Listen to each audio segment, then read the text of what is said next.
Hi, this is Rachel Grunwald, Director of Programming at JW3, and I'm speaking to you from the beautiful Howard Hall, which unfortunately at the moment is empty. As you know, we had to close our doors on Monday evening, but we are very much open. As you know, JW3 is not a building. It's a beautiful building, but JW3 is a project with a vital mission and vision. And now more than ever, we want to bring stimulation, inspiration and comfort powered by Jewish values, learning and life into your homes. So we're working really hard on digital programming for the coming months. JW3 TV, as you will have seen.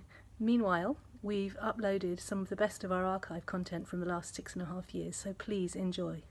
This content's free, but as you can imagine, this is a difficult time for us financially, so if you can donate to keep us going, to keep cross-communal space where everybody is welcome in play and healthy for the future, please do so. My name is Niran Bassoon Timan. Oh, my favorite color.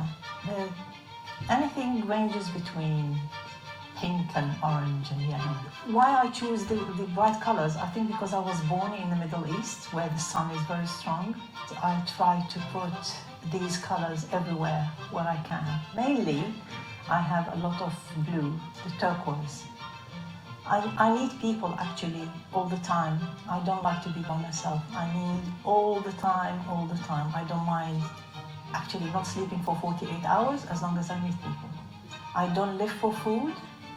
I have food only to live. I am very good at dancing. I love dancing, especially Arabic dancing. I let the music just get into me and it comes from the inside.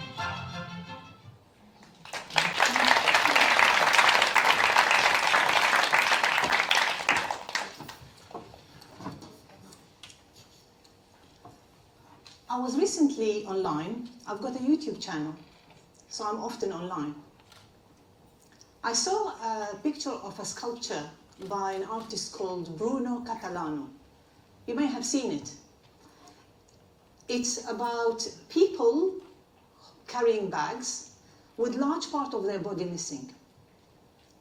The vacuum created in someone who's moving from one country to the other. It's called Les Voyageurs, the travelers, and I know this feeling very well. My name is Fire. This is the meaning of my name in Arabic. You may ask why in Arabic and why this name in particular. Well, I was born in Iraq, the third child of a Jewish family who stayed in Iraq until 1973. My father was one of the pioneers of journalism in Iraq. He worked as an editor in the leading newspapers, and as such, he used to be invited to celebrations organized by the Iraqi government. I was about 4 when I joined my family to one of those celebrations. I remember it being in a huge garden with a stage for performances and speeches. Being the youngest child and somehow cheeky, I decided to join my father when he went to greet the Iraqi president, Abdul Karim Qasim. After greeting my father, Qasim sat down, smiled, and said, "What's your name?" I said, "Niran." He said, "Oh, you are light and fire.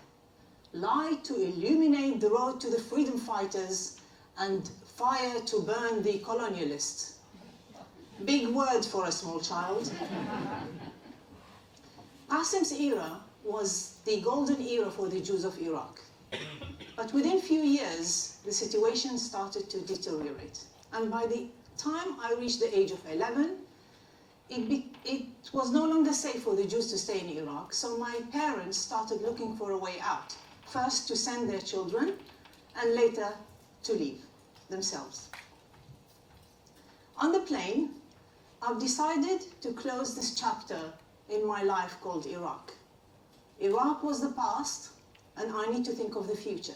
I need to think of my freedom and live without fears, even if I might not be able to see my parents again. I arrived in Israel at the age of 16. I had to adapt to new life, new language, big family, But the most important thing I learned is to stand tall and to be proud of being Jewish. One of the things that immigrants do is to change their names. For me, family members decided Nira, but Nira did not mean anything. It just literally the female form of the name Nir, which means the first plow in the ground. I accepted it, but I wasn't sure about it. Military service was the first real contact with the Israeli society, as till that time I mixed only with immigrants. Sorry.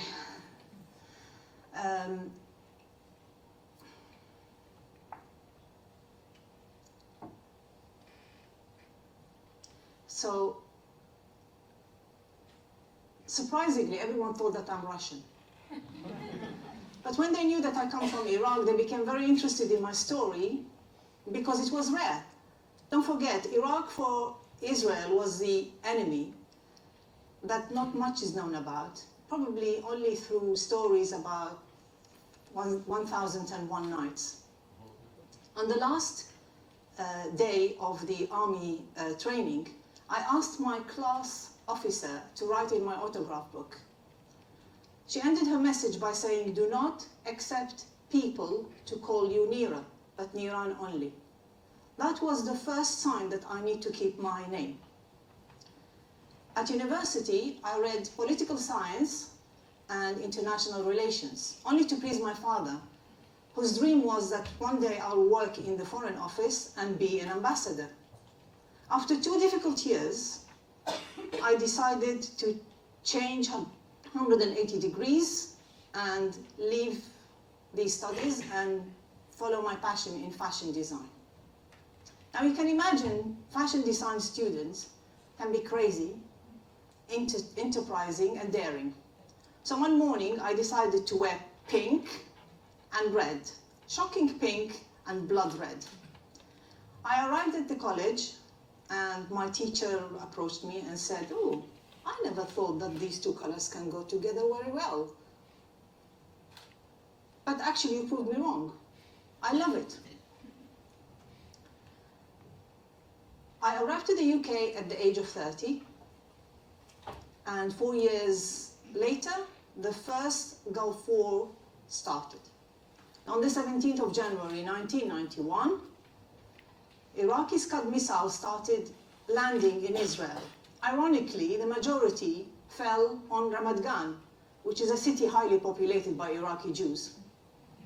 So now, my birth country is bombing my home country, where practically all my family lived. When my children were born, Iraq somehow sneaked into my life. It became very important for me to raise my children on my Iraqi Jewish tradition, culture, food, music, but at the same time, I denied that Iraq was part of my life. I did not want to feel that I'm missing something. On the 9th of April 2003,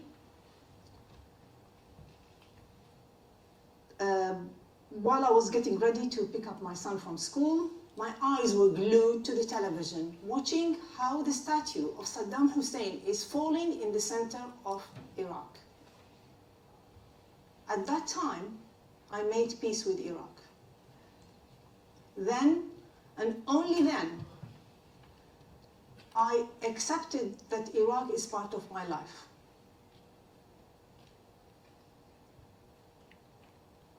But how could I forget where I come from and deny 2,600 years of my history? I come where the Babylonian Talmud was written. I come where the Garden of Eden was and the Tower of Babylon was built. But how can I combine Iraq, Israel, and obviously the UK in my life? So let me think. Iraq and UK, yes, I can see them fitting together. UK helped to establish modern Iraq. Israel and UK, yes, they can fit.